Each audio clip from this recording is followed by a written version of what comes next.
Hey, it's Thursday at 9 o'clock. It's time for baseball and whatever, or whatever time it is that you're listening to this on your audio feed, I guess. Hi, I'm Justin. There's Vinny. There's Greg. It's baseball and whatever. Episode 59.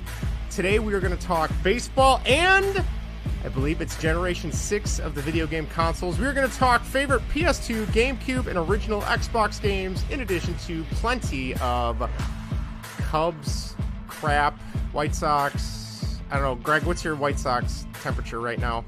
Losing to the Orioles, did nice against the Blue Jays, except for the game that I went to, which was yesterday, which we'll talk about, which stunk. Hey, they almost came back at the end, though. I had that on. They made it exciting. Yeah. It was, but the earlier part of it was a travesty. So, well, we will get into all of that. If this is your first time listening to us, or if you just found us on YouTube or Twitch, thank you for finding us. You can reach us in a variety of ways, namely on Twitter at BaseballAndWhat. You can text us or call into our voicemail hotline at 1-913-808-3278. That number again is 1-913-808-FART.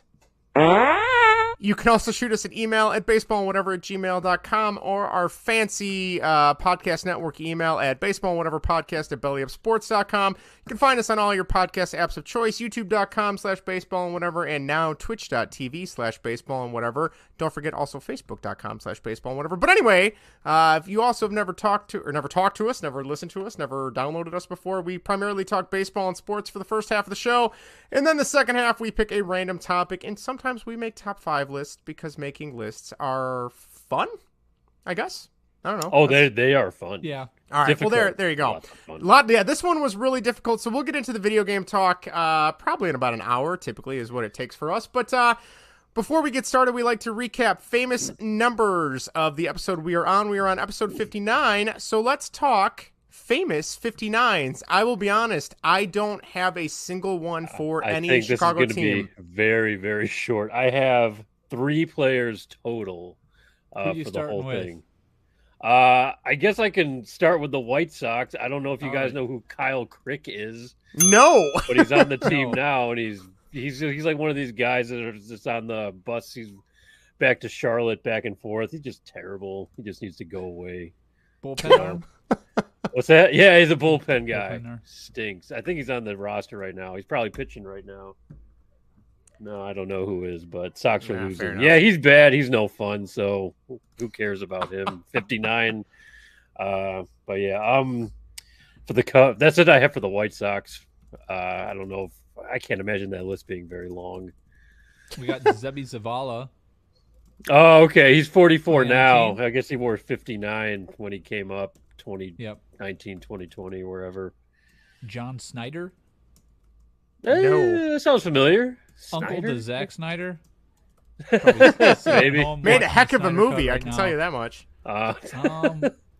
Yeah, not a lot going that on here afterwards. The only other person to wear it for an extended period of time was Louis Aloma.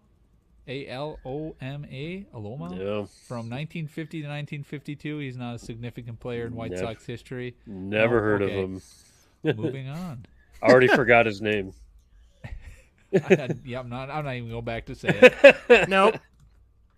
No, sir. The Cubs, I don't have any. I don't have a clue. I couldn't tell you. No?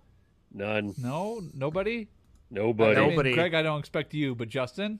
Not the Cubs. I think I get more. Number Wait, hold on. 59? I think I get more Cubs players than Justin. To be I fair. think you do. I'm not good. I'm not good with numbers. I'm good with logos in teams, but I'm not good with numbers. That's why I was never a math teacher, I think. 59 for the Cubs? This guy needs to be have his hand held whenever he's coming out of the bullpen. Antonio Alfonseca. No. Because he's got 6 fingers. Currently, this guy Needs his hand to held? have his hand held. He needs to hold my hand. Hold maybe. my hand. A little bit. Are you talking like a Michael Beatles? Rucker. Oh, Rucker's brother. Darius Rucker's brother. Hootie himself. Michael Rucker. I remember reading somewhere that... Is that Hootie's brother? For real? No, it's not. Oh, I was like, Blowfish. Oh, that's interesting. I remember reading somewhere that Darius Rucker, when Hootie and the Blowfish were at their like the top of the charts in their mid '90s, he hated when people would call him Hootie. He's like, that's just the name of the bands. That's not my name, and it bothered him a lot. I think now he's cool with it because I think he's a country singer now, which still blows my mind. He does, I have not. Kind of country back then too. Kind of like not yacht rock. I don't know. What would you call them? I mean, they were like rock, but not. It's like pop rock. I guess I actually. You really considered Hootie and the Blowfish country? They're like country rock, I would say. I don't know, southern rock maybe. I can get on board with southern rock. But I mean, that's a good question. Rock, country, right? just I don't know. There's something about the country label that just upsets me, and I can't get on board with that. Wow, so many genres. Hey, you're talking to the guy that banned country music. Well, not just me, my wife as well. We banned country music from our wedding. We wouldn't let them play it. So, but anyway, I digress. When you were saying hold his handheld, I was going right to the Beatles. That's what I was going to. I was like, is this another Mockingbird reference or Blackbird and how it's a bad song? God. Is that what this is? Justin, like any of the good Beatles songs. Hey, Twist and Shout is really good. You love Ferris Bueller, don't you? That's not even their song, though. They sang it, though. They performed it. They sang it, but they didn't write it. It's not their song. No, they didn't write it, I don't think. They just did a cover of it. Yeah, covers. Top 5 covers. Now, that would not be in my top 5 covers, though. My top 5 would just be all black just be like, oh, that Mockingbird song. No comments. No comments. Okay, this is derailed. Yes, it has. We're only 6 minutes in. Right? We got Patrick Wisdom, 2020 or. Oh God, I didn't even know that. Yep, that's interesting. Will Ferrell's cousin Luke Ferrell wore it in. I remember him. 2018. Yeah. Yes, reliever. Yep. Zach Roskup. Reliever. I know the name. Yeah, I remember him. Yeah. Reliever. That's about it. Rodney Myers, not Randy Myers. I remember Rodney Myers. Yeah. 96 to 99. That's about it. Pretzel Vince says, is country music like a good steak? No, country music is just awful. Hey, everybody, an old man's talking. Country music is horrible in all facets. Steak you can at least make good. Country music's not even country music anymore. It's just it's not. It's just actually, like original country music is actually good. Like if you're talking about Alan Jackson, Garth Brooks. Those okay, guys. well, Justin, your music palette's garbage. So I don't know. Garth Brooks, I guess, maybe in his heyday, I could get behind like some Friend in Low Places. Alan Jackson, before he tried to profit off of 9/11, was pretty Yeah. good. There was a lot of good hits in there. I'm not a Toby Keith fan. Toby Keith just annoys me. He's a little overrated. He had something going on. Didn't he have health issues going on or something? Toby Keith. Alan? Toby Keith recently. I don't know. He's. I heard guy. Something. Yeah. Wouldn't surprise me. But country music, if you turn on like, because Ashley likes to listen to US 99 and stuff. If you pop on these tunes, I mean, they're just like pop songs with like country lyrics. You know, they don't even mean it. They don't even mean anything. Do you have a southern drawl? Yes, you can just sing a. You can just sing the song then. Yeah, you know how you change how you change a Christian song to a pop song? You just take out all the Jesuses and replace baby. Okay. And then you got a pop song. I don't listen to Christian rock either, Christian music either, but was that a South Park thing? I think it was, yes. Yeah, I was gonna say, damn it, Vinny, you're not supposed to call me on my jokes. Right. All my stuff original. all my materials recycled from someone else who did it better. Right? Come on, you should know this by now. Isn't That's that our what, whole Cartman podcast, does to in be the fair. episode? He becomes a Christian rock to I think get he does. platinum, and then he goes double like frankincense or myrrh or whatever, because that's like the rankings. I think in you're the right. Christian rock. Yeah, I think you're right. I Could you put that. Coldplay under Christian rock? No. I don't think so. I don't think so. I think Jars of Clay, I would put under Christian rock. I think they can be welcomed in the genre. I think if I put on a Christian rock playlist, I think a Coldplay song might. I'm going to fight you on that one, Greg. Isn't No, POD? try it. POD is a Christian rock band, Is a Payable on Christian rock Death. Yeah. band. I was listening to Q101 in Chicago the other day, just because Q101, the name is officially back. It's not It's KQX, back, thank goodness. which is great. I mean, it's the same Yeah, station, but is. Children of the Nation by POD came on, and I was like, holy cow! I felt like I was a freshman in high school again, listening to Q101. So Pretzel Vince chimes in and says Toby Keith has cancer. Okay, so he did have Oh something. boy. there you go. Jesus, Toby. We've derailed, but are there any 59s? Any other 59s that we need to know Yeah, about? I got there two are. I got two on the Bears. Oh, All okay. right, here we go. Danny Trevathan. Yes, I like do remember that one. And I think Ron Rivera was 59 also, looking from the old pictures. Okay. If I'm not mistaken. Ron Rivera. Yeah. He would have. Yeah, good job. I remember that from the 84 old to pictures. 92. Yep. I think he was Good job. 59. So Very nice. All right, we Looking got at pictures of couple his more old for the days. Bears here. Okay. We got a couple more. Cassius Marsh. You guys remember the spin kick guy from last year? Oh yeah. No. I think Who so. knows? Yep. Did you He was white guy, long hair. Yeah. Oh, Matthews. yes, yes. And then he got a He got penalty for flagged. that. Yeah. And then you never for saw him bumping the again. ref. Yep. Let's see. Oh gosh. Tino Isamoa. You guys Oh, remember Yeah, piece of Tina yeah. Isamoa? Yeah. Yeah. Yep. Yes. He wore 59, 09 to 2010. Cato June, you guys remember him? Cato Does that Kalin? ring a No, bell? I do not remember Cato No. June. No. Okay. Cassine Green? Yes, that Yeah, I name remember sounds that familiar. name. Yep. Yeah. Special teamer, right? Yes. he was. Let's see here. The big one who went on to win a couple Super Bowls with the Patriots. You guys got a name? Great. He was a great rushing linebacker. Wore 59 from 99 to 2002. Bears let him go. He went to New 99. England and won a couple Super Bowls with Tom Brady. 99. No, I 2002. feel like once I hear Rosie it, I'm... Colvin. Oh, Oh, Roosevelt okay. Colvin, yeah. I All liked right. him. He was awesome on like NFL 2K1 or 2K2. I think I rented it a bunch on PS2. He was awesome in that Yeah. game. Yeah. Yep. All right, and then a couple more here. Joe Kane, 93 to 96. Ring a bell? No. No. Nope. And then Gary Campbell, 1997 to 1983. Wore the No, number. Does that that just- name sound familiar? Doesn't No. sound familiar to me, but he is, just I'm in played a Pretzel long Vince. time for the Bears. Does not. Yeah. It does not.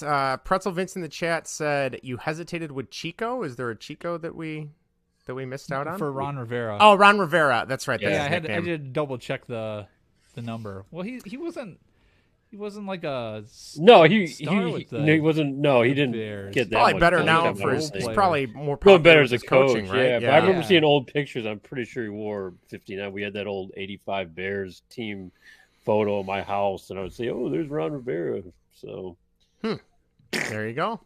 All right. Well, any other 59s, or is that close the You book got on any 59? Blackhawks, No, I have none. Justin? There's 3. Really? wow. Yep. All right, lay him on This me. is a good hockey name, Rob Klinkhammer. Yes, he.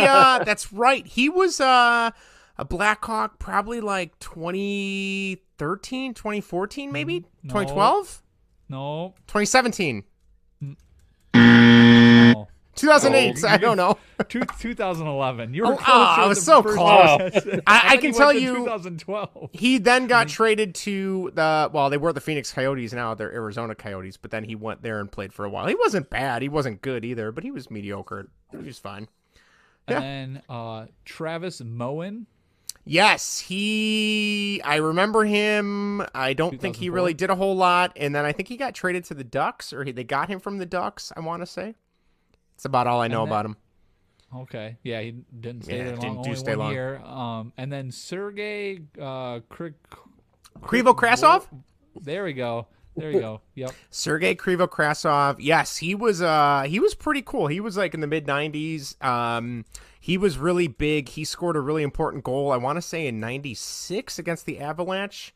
The story that I want to say it was 96, they went to the conference finals against the Avalanche, and if they won, they would have went to the Stanley Cup finals. But half the team got food poisoning in Denver. And they played, but they could not recover, and they didn't win the series. So That was also the series that Jeremy Roenick was complaining about Patrick Waugh, who was the Avalanche goalie, to which Patrick Waugh replied, I can't hear Jeremy Roenick complain because both of my Stanley Cup rings have plugged my ears. So, because Jeremy Roenick has 0 cups. So there you go. But, yeah, those are good. Wow, talk about a blast from the past. Yeah, Krivo Krasov was pretty cool. He wore 25 during that run. That's the one I was thinking of. I didn't realize he wore 59, too. That's cool. Good little history lesson there. And I don't know about any Bulls. No Bulls. No Bulls. I was watching the draft, though. I have not watched the NBA draft in probably 20 years. It was a lot of fun to watch. I was watching that before we started tonight. So, unfortunately, the guy I wanted the Bulls to take did not get drafted. There was a kid from Belleville, Illinois, that went to Ohio State. That did not. He did not get drafted by them, though. I was kind of hoping he would. But who did they draft? Yeah. That's a great question. Talk amongst yourselves. They drafted Dalen Terry from Arizona. Dalen Terry. Couldn't tell you anything about him. Just that he was the 18th overall pick. It says the details are coming out on this unexpected pick. So usually when you say that, it's not a good sign. Unexpected pick. Great. Way to go, Arturas Karnasevich, I believe is his name, right? I don't know what his name is. AK? Yeah. Yeah, see? I would have just said something AK. close to that. Hey, I'm getting good with my Bulls. I got to get ready for Bulls season because, to be honest, they might be the only team that makes the playoffs coming up. So I need another MLB lockout to happen to get back on the Bulls. Wouldn't be the worst thing as far No, it wouldn't. It wouldn't at all. All right. Well, no text this week, but we do have a couple emails and tweets and YouTube comments to go over. So, Greg, take it away. Thank you. Zach writes in reference to baseball player Steve Christmas. Zach asked, did Steve Christmas use his MLB money to help Lloyd start a worm farm? I believe the answer would be yes. Yes. To that. Yep. So we got no food. We got no jobs. Our pets' heads are falling off. Yes. Great movie. Great movie. I One quoted of my favorites. What? Oh yeah, we were looking at. I was looking at something on Google Maps. We were trying to figure something out, and I dropped the line. According to the map, we've only gone about 4 inches. So my favorite though is when they get turned around, and it's like, oh, I would have thought these Rocky Mountains were a hell of a lot rockier. Little rockier than that. Yeah, right. That John Denver's full of shit. Great line. Great line. Oh, such a good movie. So stupid, but such a good movie. So love it. Agreed. Pretzel Vince writes in with his dissertation. Interesting Marvel lists. Oh, your lists were interesting. I guess we were interesting, Vinny. You all can thank my nephew Gabe for introducing me to Marvel comics.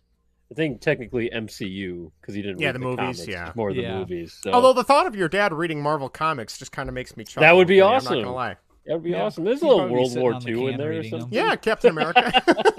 Captain America.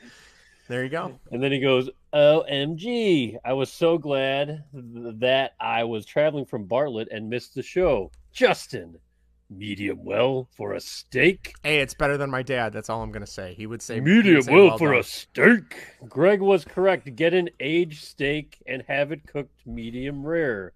So there's the safety protocol. Okay, right I got you. I think I said if you get it dry aged, it's I think it's better or something. Okay. Then he goes, ugh. Although there is still hope for you if you are now getting your steaks cooked medium well. Yes. So we still I think I would even be comfortable to go medium on a steak. I think I could go medium. Medium rare. We're Yeah, getting closer each podcast, I suppose. Yeah, by next week I'll be just eating it raw like a dog, right? We handle it on camera. There. Yep. But it is still far away from rare, medium rare. Agreed. Keeping my fingers crossed and lighting a candle at church for you. Thank you. Jerry Muckenstrom was drafted in 1976. So if you don't remember last week, he was a 58. Is that right, Vinny? Yeah. We were wondering. We didn't know anything about this dude. So Muckenstrom, he played for 7 years with the Bears, had a career-ending injury in 73. He was a special teams player. He had 35 starts at linebacker. He played a total of 81 games. He was a bigger college player than pro player. He was 4-year starter at Arkansas State. He holds a record for all-time tackles at Arkansas State. He had 493. He grew up in Southern Illinois. Holy cow! Did Vince grow up with this guy or something? Were they best friends? He knows everything about this dude. Hold on. Let's just look at the fact that he had a career-ending injury in 1973, but he was drafted in 1976. Oh, good call. What kind of wizardry is that? You know what? I'll let it go because it is the Bears. So yeah, they might have the guy with a career-ending injury. Hey, you know that guy? Later, let's draft him. That guy that can't play. That's the guy we need on the team. This guy here only has one leg. Let's draft him in the first round. He could be our kicker. Right? So technically that would be 83 then, right? So he had a career-ending injury at 19. Yeah. Perfect. Yes. So yeah. Unless of course, I kind of like it better that he was drafted after his career. I do too. Right? I'm guessing maybe there's a typo in there somewhere. That's what I'm guessing. Oh, it's got to be true. And then last but not least, new subscriber on the YouTube's Kurt2512. Yeah, thank you, Kurt. We're up to, I think, 109 or 110 subscribers now. So for us, that's a pretty big deal. So thank you to all who are still willing to listen to our crap for the last year and change. Thank you very much. Thank you for listening to crap. All right, we got Baseball some hot and takes. Baseball and crap. We're gonna rebrand. Baseball and crap. Oh, it's got a nice ring to it. It rolls off the tongue. I'm already thinking of logo or ideas. AKA just crap. So. Baseball is crap oftentimes. At least in Chicago it is. That's for sure. Our takes are crap. The teams are crap. Hey, speak for yourself. Mine have been pretty on fire lately. Oh, Have just they? wait. For a whole other reason, yeah. Oh, wait, yeah, we got a good one coming up here. Yeah. All right, speaking of takes, let's see here. Let's get to some hot takes. Greg's Hot Takes. Now you want to get nuts? Come on! Hell yeah. All right, want to get nuts? Come on. Let's get nuts! All right. Let's dive in. Yeah. What do you want to say, Greg? I don't know if I'm the one with the hot takes. Yeah, I put these on here this today, week, so these are all you. Yes. But I am just going to kick it out. Spoilers ahead. Go ahead, Vinny. Are we going to have spoilers for the Obi-Wan I mean, stuff? maybe some minor ones, or should we talk around them? Well, let's just talk through them. I'll just put the warning out there for everybody. God, I love that sound. Warned.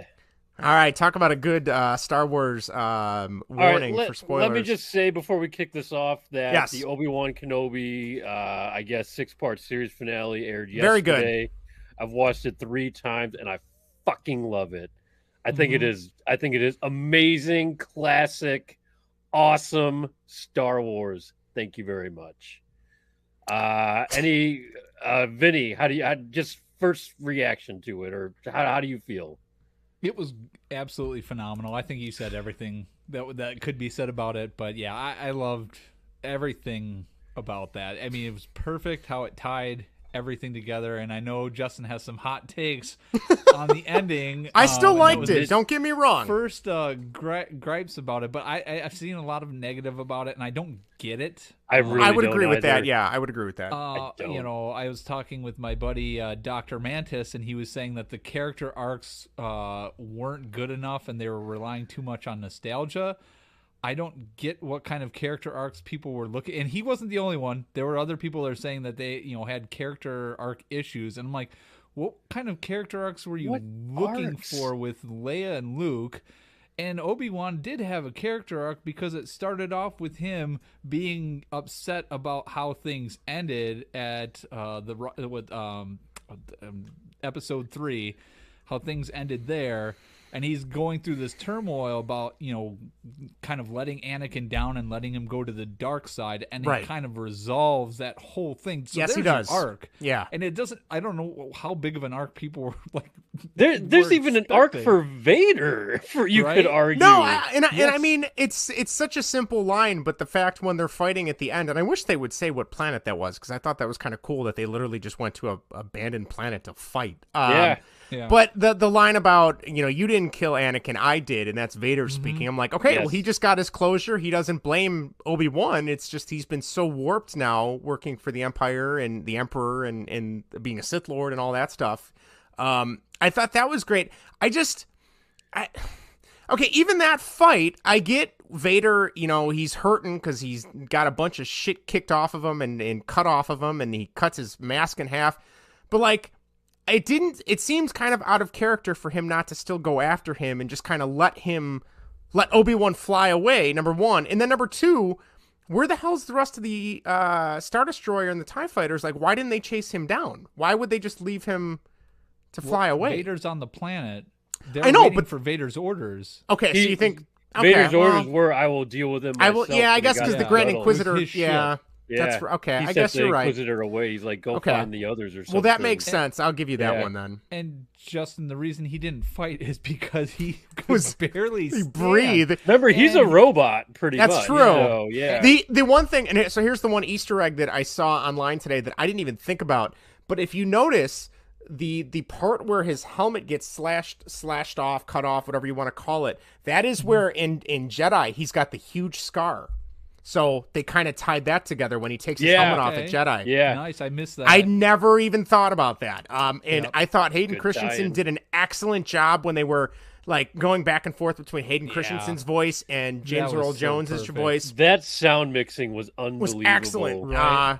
And as someone who just has dabbled in sound mixing a little bit for our goofy podcast here, I can't imagine how, like, what type of program and layers and filters they're putting on to make that go back and forth. So that was incredible. The thing that the fight scene was excellent. I thought that was excellent, really well choreographed. I thought that was really cool. The thing that bugged me though is, okay, you have Reva who looks so injured on this random planet, and then she gets to Tatooine like, they don't even really explain how did she get there so fast when the ship that also left before her was still being chased by the Empire. That was my first thing. And again, these are minor things. The show is really good and the series is really good, and I would rank it probably, I think I enjoyed this more than Boba Fett, I think. Justin, let me stop you right there. Okay, what do you got for me, Vinny? Okay, two things. You're going back to your thing about Vader, like why didn't he fight? Well, yes. One, he was hurt, injured, and two, afterwards he still wanted to find Kenobi. You remember when he was talking with the Emperor, he said that they had all their resources looking for him, and then the Emperor pretty much said, just give up on it. Give up on it, because you're too obsessed with them.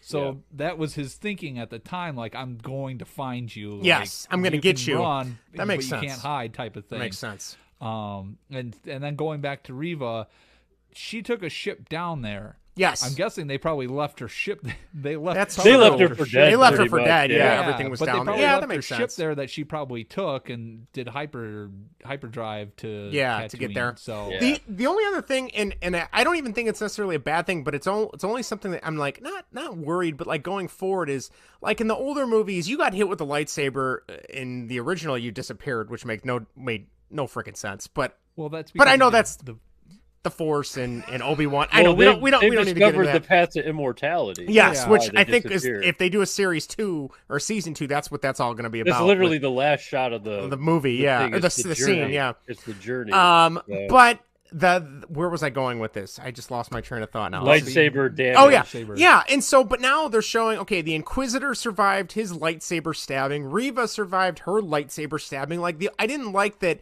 It kind of took away from some of the dangerousness, is that a word? Or the finality of these are serious weapons, and now it's you're gonna heal off screen and you'll be fine. Well, okay, hold on now. But if you think about it, a lightsaber cauterizes the wound. That's Every true. time someone gets their arms chopped off, it just seals it. No yeah, blood. Yeah, exactly. Right. So and if it's a non-fatal, it's just a sword. So yeah, as long that's true. as it's not a non-fatal one. I mean, look at Darth Maul. Gets that's true. He's still alive. That's true. So I forgot about that. We only really see. Go ahead, Craig. I was going to say we only really see Force-sensitive people surviving these lightsaber attacks. Yeah, I guess you're right for the most part. So I think that definitely plays part in it, especially if Reva's utilizing the dark side internally with that kind of to heal herself, aggression. So I think that's part of the reason Anakin was able to survive too on and I guess Mustafar, is it in Revenge of the Sith where they talk about the dark side has these ways. He's like, oh, we can bring back Padme, there's these unorthodox methods to keep people alive. So I guess technically you could tap into that. All right. If he was telling the truth. If he was, yes. Yeah. The only other thing I'm going to say that just bugged me a little bit was Beru and Owen. That was awesome. That was so cool to see them actually do something as opposed to just being these crotchety characters that bitch about having to take care of Luke, or at least that was always my take on it. Right. That, like, I didn't like that, everything's good. Reva is going to stop with the dark side, stop with the Empire. But then, like, oh, well, I don't need to watch him anymore. You're fine. Like, you don't need to worry about anyone coming after him still, or, you know what I mean? Like, he was worried about him for so long, and now it's just like, go do your thing, live your life. You know what I mean? Like, that just kind of, it seemed odd that all of a sudden everything is fine, even though really everything's not fine. You know what I mean? Or no? Yeah, you want to go, Vinny? Nope. Okay. I could see. Oh, okay. I was going to say, like, I think he attests that more because, well, I'll jump back to this really part. So there are two parallels going on right now. So we have Obi-Wan sparing Vader technically, and then we have Reva sparing Luke. So that kind of mirrors each other. It's kind of bringing that peace to themselves and to others by, sparing another life where he says that they are both free at the end when they're there on Tatooine. So I think finally Obi-Wan realized, the thing he feared the most with protecting Luke is, I think the worst fear they've already witnessed it. Yeah. I think he realizes the Force is with him. I think when he was talking to Leia at the end before they said goodbye, and he was telling her all the qualities. Yeah, Padme had this. You got this from Padme. You got this from Luke. I think he realized deep down that, Anakin. And from Anakin, I think Luke would possess all the same qualities, really. So I think, it's more of him going on his spiritual journey. Sure. That he feels better now about Luke because he's not really going anywhere. No, but he's not living the paranoid life anymore. Yes. So I think there's that balance in there because you still have to stick with canon because you still have episode 4 that you can't where he's stray too far away. So he's still in the picture, but he can continue his own journey now without having to worry about Luke now. And plus, like you said before, Owen and Beru seem pretty capable. I mean, they took on a former Jedi, not a Sith Lord, but an Inquisitor. They didn't do too bad a job. I mean, considering, so they look like they could take out the herd of sand people if it came to it. The scene where Owen is just like fighting Reva, and you can tell once he realizes she's injured, and he's specifically hitting her wherever she got hit with the lightsaber. I was like, wow, that was pretty. It's a good scene. Good fight scene. So Beru came up with the bitch slap. She's throwing guns everywhere. Right. I'm like, man, Beru. Overall, though, series itself, I really enjoyed. I don't get I wouldn't call it hate, but the disdain for some of the stuff. Overall, I thought it was really good. I thought it was really tightly wrapped up. And if they do a season 2, I'll be there for it for sure. I think it was a little bit more well organized than Boba Fett, and a little bit more, not restrained, but just very tight. Like, this is the story we're going to tell. We're not going to deviate and have some other episodes like how in Boba Fett, like there was the episode that was just like the Mandalorian. That's all it was. Like, you know what I mean?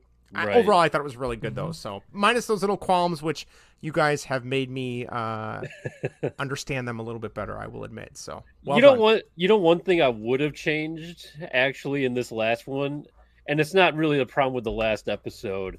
Since we got and with the Obi-Wan and Anakin fight, or Darth Vader fight, I guess. I think like the type of fight they had, like people were bitching that, we had these amazing fights, in the prequel trilogy, and it reduced down to this now. It's like, well, you kind of have to find the middle ground between the prequels and then the old man show on the Death Star. That's episode 4. So I think that was actually pretty good, intense fight for, where they kind of are in their timeline right now. The one thing I thought would have been a bigger punch, now that we knew we were going to see Hayden Christensen's face in the helmet, I wish that was the first time, because we got a couple shots of him. And mind you, they were great shots, when they kind of reconnect and you see Anakin in the bacta tank there, and then the other one, he's getting suited up Iron Man style. I mean, two of the best scenes in the miniseries, no doubt. But I'm wondering if we finally got that face reveal, if that would have packed a bigger punch. I mean, it still packed a huge one, but I'm almost like, there's Hayden, so But I know they wanted to get him in a little more. And Hayden had a much bigger role in this movie or in this miniseries than I thought he was going to. And who knew we'd be ever at the point of say, yes, we want more Hayden Christensen. Right? So, Yeah. Well, when the writing's better for him. Yeah. And he does a lot. He even did in the prequels. He does his acting's in his emotions. Yes. It's in his eyes. It's in his face. Like that's where he really wins. And you could see it there, in that scene with his, the conflict within him. And then they had the great, I'm sure you guys saw it, but they had the reflection of the lightsabers on his face. When you see the blue shine on him, you see the last bit of humanity in Anakin before, he finally turns over and Obi-Wan finally realizes that he's truly dead. I also liked how he referred to him just as Darth, like he did in A New Hope. Also, when he said, they did a great job tying everything together. They really did. So just as far as overall, a good series leaves you wanting more. I don't know if I would love a second season, obviously, but I'm also, if they never do it, I'm so thankful that this is what we got, So I think when we were texting yesterday, when we all finished watching it, I was like, you know what, this made me feel so much better about the prequels because I'll be honest, I usually joke about how bad they are for the longest time. Yeah, and you can still. I'll still joke about that forever. But I think it's bad in there. Yes, but I think it paints it in a little more positive light that hey, this is what. Yeah. We got because of those prequels. The journey was long, but we finally got to something that was worth it. Right. So, yeah. Could you guys imagine if they actually had better writing for the prequels? Oh my God, those would have been amazing. It would have been dialogue, like with Anakin. They didn't, or even like with Jake Lloyd, Anakin. The kids in Leia was awesome. She was an excellent actress. She was awesome. She was great. Yeah. If they had somebody.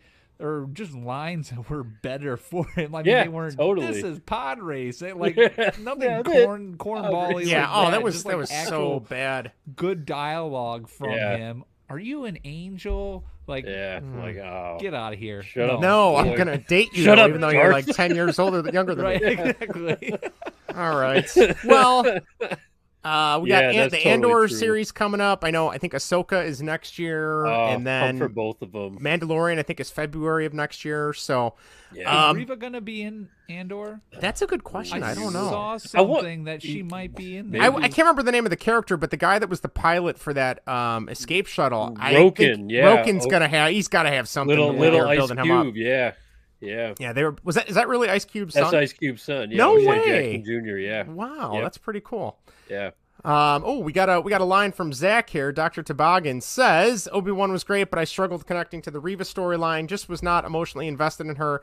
Episodes 2 and 3 and 4 were not strong, but 5 and 6 made up for that. I know. Was it 4 that we kind of all talked about was kind of weak for sure? That was like the prison break the Inquisitor base. Fortress of Inquisitorium. I wish I would have liked to see more of the Inquisitor stuff. I thought that was pretty cool. The one Inquisitor was I can't think of his name, but he's in a bunch of the Fast and Furious movies, so I kind of liked him. Okay. But yeah, so thank you, Zach. That is a very interesting point. All right, the only other thing I have for our hot takes is, Greg, I finally got a chance to play the show this week. Oh, look at you. How do you like it? It's really good. Right? I finally got that pitching, whatever the motion pitching is down. Pitching. What difficulty are you playing on now? I set it to where it moves it up on its own, and I think... Oh, you're at dynamic. Okay. Yes. What's the middle... whatever the middle difficulty is. So is where veteran or something? Veteran, yeah. I just love that when you do that and it doesn't work, it's like, it's your fault. So, actually I've walked players, and I've never walked players playing that game because it was so easy to... Because it's stride timing and release point. So yes, so it's a little bit harder, but I haven't dived too deep. I played one game each night this week, just where it tells you which games are being played live in real life, and then you can pick that game. Yeah, I just did a couple of those. Totally. And even the commentary, oh my gosh, it's so much better. It's better. It needs work, though. It needs work. It's a good starting point. It's very first year, but yes, but not having to hear Matt Vescursion. Without Chris Singleton is really underrated. I really thought he did a nice job. I think they're both doing a great job. It just needs to be, just needs to be edited together a little more. It's just a little choppy. That's all it is. It needs to be more fluid, but it's a great start. It's a great start. But other than that, I know Erica bought me Elden Ring for my birthday. I finally got a chance to play that. That's really good too. If you like the Souls games, that is good. It's really good. A lot of patches I see coming out for it though. Yeah, it's good. Or? I don't know. I think I only downloaded one. I saw a couple on Twitter, but that's all I got. If you guys don't have any other hot takes, That is it. No, that's all I got. All right. Well, real quick before we continue with the baseball talk, we'd like to thank our new partner in the Clutch for joining up with us here on Baseball Whatever. In the Clutch is an awesome sports apparel company that is known for their licensed MLB, Negro League, and MLS apparel, along with great shirts to rep your favorite retro hockey, baseball, and football teams. Even better, head to www.intheclutch.com now, and at checkout, use the promo code BASEBALLANDWHAT, all one word, to get 10% off your order. How great is that? So once again, head to intheclutch.com, use promo code BASEBALLANDWHAT, all one word, at checkout, and get 10% off your order. We promise you will not be disappointed. So thank you very much to In the Clutch and intheclutch.com. All right. We ready for some baseball? Let's do it. I think all right. Baseball. Welcome back to Major League Baseball. Sort of. Taking a look at Chicago's two favorite teams and other happenings around the MLB. I got to tell you, every time I hear that sound drop with Harry Doyle, it's getting more and more apparent for the Cubs side of things. Major League too. Maybe they're pros. I don't know what they are at this point, but I think when we first came up with that, it was in the middle of the lockout, right? So when we were talking baseball, only scene I thought of, because we're talking baseball, but not really. So and he's drunk in that scene, which is just great. Yes, he is. Yes, he is. So, Greg, you were at the ballpark yesterday. Any big takeaways from being back at Comiskey? I mean, the Cell. I mean, Guaranteed Rate Field. Yes, but before I get to that, I just want to say I think Lennon Sosa, who the White Sox just called up from Double-A, got his first major league at bat. He's out, but I mean that's okay. I mean it was pretty. This guy's tearing it up in AAA, or in Double-A. I'm sorry. So we'll keep an eye on him. We'll get to Mendick in a little bit, but a lot of buzz around this guy. It's good to see him up. Hopefully we didn't get him up too early, but either way, we need to win. So if you got talent, you are going to be here. It looks like so. Also gave him number 50, John Danks. 50 for an infielder seems a little high, but White Sox do things a little differently, I suppose. They do. Anyway, yes, I was at Guaranteed Rate, Comiskey, the Cell, whatever you call it. And I was there for Wednesday's day game against the Blue Jays, where I think the final score was 9-5. I mean, that score is generous, saying it was it was pretty ugly towards the first 7 innings, really. It was 7-1 at one point. Plus both kids, with me. So I guess it was a really good day. If you're going to bring kids to the ballpark, Wednesday would have been the day to do it, where you didn't have to pay attention to the game too much. So we were in section 147, row 9, pretty decent seats. Got a nice, right there on the third base side. We were in the sun. The kids didn't really like that too much, so we ended up seeing friends of ours there move to the shade behind home plate in section 133. Also really good seats, but we spent most of the game there. The ballpark's, just as great as it's ever been. It is beautiful. It's such a nice stadium. Going back for the 4th. I mean, got my helmet full of nachos. My staple is $20 now. I don't care. I went to the team store. I was looking. They used to have apparel for every player. I think that's kind of toned down now because I was all ready to buy a Johnny Cueto t-shirt, but they didn't have one. I was like, oh, just for the hell of it, They just had your basic players. I did wear my new City Connect jersey there, which I really love. Those things are awesome. But ended up spending $50 there on a unicorn and a little Southpaw toy for the kids. So that's how they got you. So that is for. So it's that kind of stuff that was primarily my ballpark experience, because what was happening on the field, what I saw of it at least, was not pretty. Giolito was terrible. So, and he said the exact same thing after the game. So he's had like 4 or 5 rough starts in a row, hasn't he? Yeah, he has. He hasn't looked like himself. I mean, no command, no. I mean, just meatballs over the plate. Really, just didn't look right out there. So I don't know what's going on. What else? Yeah, it would. I mean, overall, still going to a game. It's still a fun time. I know we're going to bring up Danny Mendick tearing his ACL. I don't know if you guys knew that happened right in front of me. Actually, I saw it because it happened. It happened right in front of the section. Like I said, it was in row 9. It was him, Adam Hazley, and I think Berger was running out there too. This was a third baseman, shortstop, and then the left fielder, Hazley. And then it was a brutal collision. I mean, you could. At first, I thought it was a concussion because I couldn't see him, tear the ACL on the bad step or whatever. But you literally saw their faces smashed together.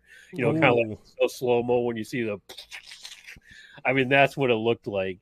One thing I did not notice, and because you're so close, you can kind of see, you can get a good view of the players. You can hear stuff and see stuff. I did not hear or see anyone say, "I got it." Oh, really? I didn't see anyone calling for that. And it looks like 2 guys had a beat on it. Hazley had a beat on it and Mendick. Either one could have come up with that play. And Berger, he was chugging along behind. He wasn't anywhere near the thing. They were already down on the ground front when Berger got there. But yeah, you could hear the collision. The whole section cringed. You could hear the smack. Like I said, I didn't know it was an ACL. I knew he had to get. I kind of had an idea once he got helped off the field. I got a nice, shot of Tony over there walking. I'm like, I was kind of wanting to see the Tony La Russa hustle, but no, he was taking a sweet ass time out there.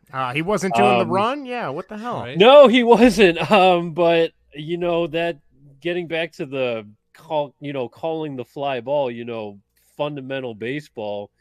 That's been a problem for the White Sox this year. And this is like a reoccurring thing way too often because we've seen a ton of collisions out there. Luis Roberts, a victim of that. I mean, Andrew Vaughn, Josh Harrison, just to name a few of these different guys this time. But yeah, I mean, it's just another case. I mean, this got to be the 4th or 5th time this season that we've had a nasty collision.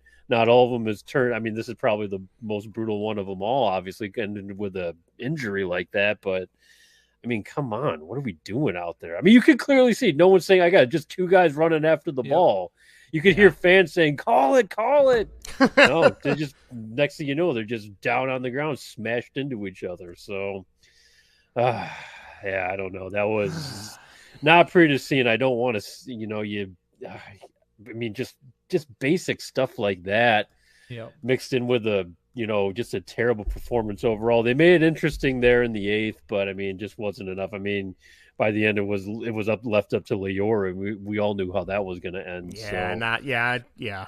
As soon as I saw him walking up, I'm like, it's poor like, Greg, this is over. That's it. So have you been kind of happy with? I mean, lately it seems like Josh Harrison's been playing better. It's I mean, is that a positive for you or no? I guess, but considering he's going to be their go-to second baseman for the foreseeable future now, right? I think so. I hope it's Sosa though. I hope he can stick around with Mendick out. He can figure at least something out this season to help this team win or at least spark this team. What I'm hoping for, and I'm not necessarily setting my hopes for this because we all know where that gets you to, Gordon Beckham. I'm hoping that he gives us the Christopher Morel spark, or at least something, like that, a player like that. And he tends to be more of a shy guy. Sosa is, but we need something like that. So I'm hoping we'll probably see growing pains. I really don't know what to expect. I haven't seen him play in Double-A, but I'm just waiting to see because I'm right now I'm done with Leori and Josh, to be perfectly honest. I know Josh, he hit a home run the other day. It's been looking a little better, but I don't see it sticking around. I really like the way Danny Mendick was playing great. He was doing great. Let's ride this for a little bit now. Not anymore. one more name for the casualty list. So it's just it's just, I mean, we just can't get away from this shit. Eloy had a setback. I mean, we can't win right now. So, and I was hoping, when it was kind of funny when Mendick came out, he was playing shorts. And I'm like, we're gonna see TA, all right. And then Leary, trots out. I'm like, oh yeah, deep down we already knew that. So, oh well. Yeah, it was a good run for him. It was, but yeah, no, still a decent time at the ballpark, and going back July 4th for the 4th of July game. So very nice. So, oh yeah, Good Paul times. Konerko, I think Paul Konerko Captain America bobblehead day. So that's kind of neat. Snag some for you guys. So not bad. Please do. Yeah, please do. Yes. All right. Well, that's all I got. And for right now, it was like 3-0 last time I checked. It's still 3-0. Is it still 3-0? Yeah. Are they winning or are they losing tonight? They're losing to the Orioles. The Orioles, who are pretty much bad, but still figure out a way to win Adley games. Rushman. That's about it. Yeah, he's got all the runs, or he's not getting all the runs. He hit a home run, so and drove it, has 3 RBIs. So the White Sox have 8 hits, no runs. Lovely. So, all right. Well, to talk about something even more depressing, do we want to talk about the Cubs now? We have to? They keep giving you topics to talk about. Oh my God! I heard Jed talk, but I'll let you guys get to that. So, all right. Okay. Before we get to the Jed stuff, because I copied down verbatim, verbatim what he said in his interview, and oh my God, it just makes me want to hit my head against a wall. First of all, Cubs, what are we doing? Why is Jason Hayward being trotted out there every frickin' day? Why is Jonathan VR on the bench today? Yes. Why is Jonathan VR being put out there every single day? That man can't play defense to save his life. He is horrible. Awful. Put Andrelton Simmons out there because neither one of them are going to hit. At least one of them can catch. In Hayward, he at least offers a decent defensive positioning. Jonathan VR can't do either. So why is he playing inside the diamond? I don't understand. I don't know if it's trying to market him to teams, but let's be realistic. Any team could have had him in the offseason. Nobody's going to want him, right? Like, yeah. So that was a negative. Hayward just playing is a negative. Keegan Thompson at least had 2 bounce back starts. The last 2 starts were decent, but he still continues to get screwed over by the players behind him. And Caleb Killian couldn't save his life the other night. Had no control whatsoever. So I think it's probably a good thing that he got sent back down because realistically they can trot out Mark Leiter Jr., who's going to lose it for you anyway. So at least give the other kid a break and let him play in AAA and get a little bit better and more seasoned, I guess. I don't know. I agree with that. You do or don't? His control was fine in AAA. Yeah. So I don't know why it would change coming up. Is it nerves every time he's going out there? That's a good point, Vinny. Kind of jitters. He's got to work through that. At this point, and what does it matter this season? I mean, unless he's getting, he's not getting hit hard. It's a walk. It's a control issue that's causing his woes out on the mound. So let him work through it. You don't need to send him back down to AAA where he was just fine. He's got to work through it. You're going to have growing pains. Let him work through it because, one, you don't have – it's not like, Miley, Smiley, or Stroman are, that's true. They're aching, they're ready to get back. Leave them up. You don't need to keep sending them down. It's pointless. I feel like now. pick one like that. I think I can get on board with that. My only concern is they are so bad and they are losing games at such a clip now. Like, do you buy into the theory like when these guys come up and if it's so bad, like they're not gonna learn how to win or be successful in the pros, or do you think that that's kind of like bullshit and it shouldn't even be in the equation? That shouldn't be. As professionals, it shouldn't be. It shouldn't be. I mean, they need to learn how to play at the big league level. Yeah, if they're getting their head pounded in, I mean, it could be happening for the next couple of years. Who knows? Yeah, it's true. Well, we'll get to that. Yeah. But yeah, I don't necessarily buy into that type of stuff, especially at they're professionals. I get it if a guy's struggling and the team overall is doing bad, but I mean, God, they got to find out, what they have, and these guys have to work through it. And it's better that they work through it now at the beginning of this rebuild. And that's what I'm labeling it as at this point. Oh, God. Then to bring, to do this, bring up, send down because he's, losing his control. Yeah. And then, you bring him up in a couple of years. What if he's still losing his control? He's just got to figure it out, and it seems like it's more of a mental thing that I don't know sending him back down to AAA is necessarily going to fix. Especially with your record, this is the time to do it when you're not.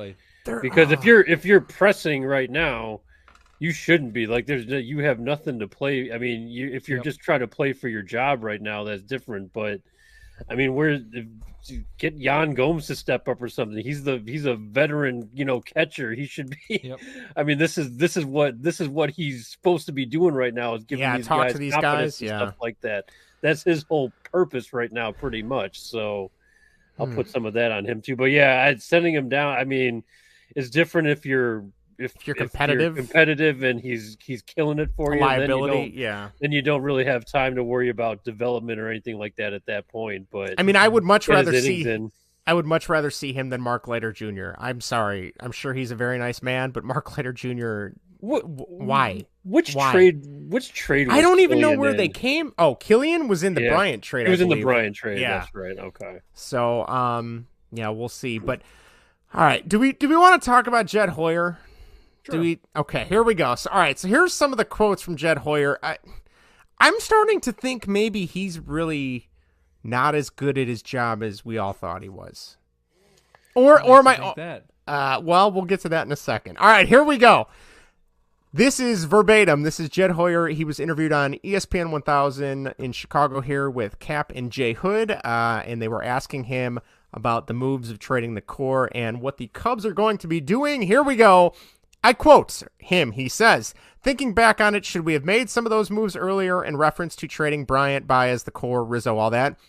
Yes, I think we probably should have. We were too stubborn with that group, I guess is the way I would put it. We saw that what they did at age 22 and 23. We believed that we were going to get back to that point with the same group, but we weren't able to rekindle that with that group, and that was really talented. They were unbelievably talented, but we couldn't rekindle it."